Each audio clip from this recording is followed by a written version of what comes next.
তিন দফা দাবিতে এক সপ্তাহ ধরে আন্দোলন করছে এমপিওভুক্ত শিক্ষক কর্মচারীরা।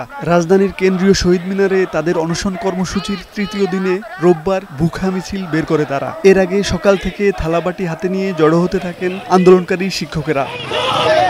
এ সময় শিক্ষা জাতীয়করণ প্রত্যাশী জোটের নেতারা জানান, ন্যায্য দাবি আদায় না হওয়া পর্যন্ত শহীদ মিনার ছাড়বেন না তারা। ন্যূনতম যেখানে 20% দাবি করেছি সেখানে 5% দিয়ে কি শিক্ষক সমাজকে ভিক্ষুক মনে করছে রাষ্ট্রীয়ভাবে? আমরা ক্লাসে ফিরে যেতে চাই।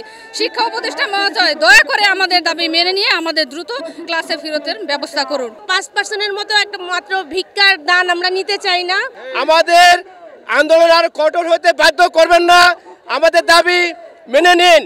এদিকে এমপিভুক্ত শিক্ষক কর্মচারীদের বাড়ি ভাড়া ভাতা সর্বনিম্ন 2000 টাকা বাড়ানো হয়েছে বলে জানিয়েছেন শিক্ষা উপদেষ্টা অধ্যাপক সিয়ার আবরার। আন্দোলনরত শিক্ষকদের শ্রেণীকক্ষে ফিরে যাওয়ার আহ্বানও জানান তিনি। এই বাড়ি ভাড়া সংক্রান্ত যে আমাদের অগ্রগতি সেটা হয়েছে, আমাদের দিক থেকে আমরা চেষ্টা করেছি যথেষ্ট। আমি মনে করি এখন আন্দোলনরত যারা শিক্ষক যারা রয়েছেন তারা এখন ক্লাস শ্রেণীকক্ষে ফিরে যাবেন। তবে এই বাড়ি ভাড়া ভাতা প্রত্যাখ্যান করেছে আন্দোলনকারীরা। তাদের দাবি মূল বেতনের 20% বাড়ি ভাড়া, চিকিৎসা ভাতা 1500 টাকা ও কর্মচারীদের উৎসব ভাতা 75%।